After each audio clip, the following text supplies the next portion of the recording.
Yan. So guys, ngayon naman sa video na to, maikli lang ito. Pero ang ituturo ko po is paano mag-transfer ng inyong credit wallet sa ibang account.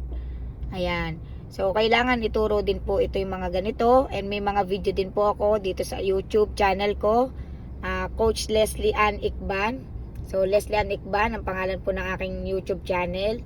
Makikita nyo po yung pagbabayad ng monthly. At makikita nyo yung pagbubukas ng account at iba't iba pa po, even presentation. So ngayon, ito lang po kasi marami din naman na gusto agad malaman paano ang pagta-transfer. Kaya dun lang po muna ang focus natin. Paano mag-transfer ng credit wallet? Make sure na alam nyo po yung ID number. So magbukas po tayo. Yan, bukas tayo ng ating account dito sa Livegood. So meron din po ako yung tamang pagbubukas, yung maayos na pagbubukas ng account nyo para hindi kayo ma-hack. Meron yan sa akin YouTube, hanapin nyo lang yung mga title. So login tayo.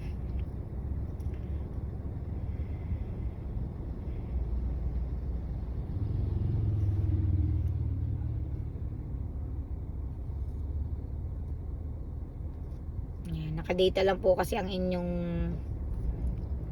tagapagturo for today. Ayan. So ngayon, magta-transfer tayo ng credit wallet o dollars sa another account, sa other account po.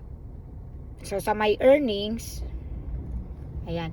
Ito pala po muna, dapat alam natin yung kanilang ID number.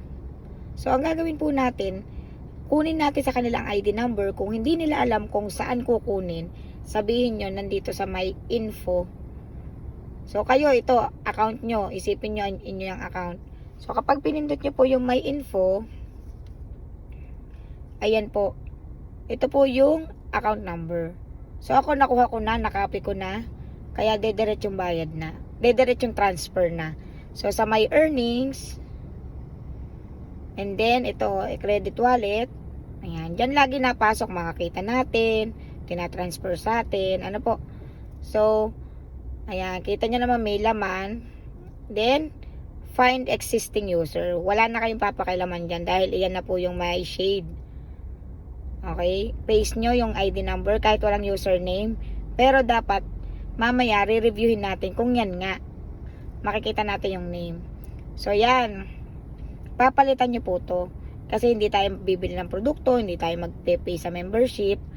Papalitan nyo ng transfer credit, continue, ayan, then yung amount, $50 ang ating itatransfer sa kanya. Ayan, ito kalimitan, para alam nyo, dapat alam nyo pagta-transfer kasi kayo merong di ba minsan kayo yung merong credit wallet or dollars, ta-transfer nyo sa iba kasi para turuan sila mag-monthly. So, kaya mahalaga din talaga to. Yan, itong pagpapasahan, dun yun re-reviewin. Noemi Pesalvo, o, diba?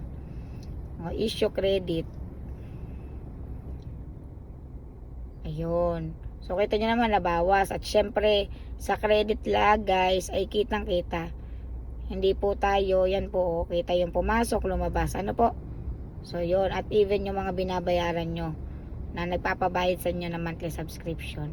So, yun, subscribe lang po kayo. Maraming salamat.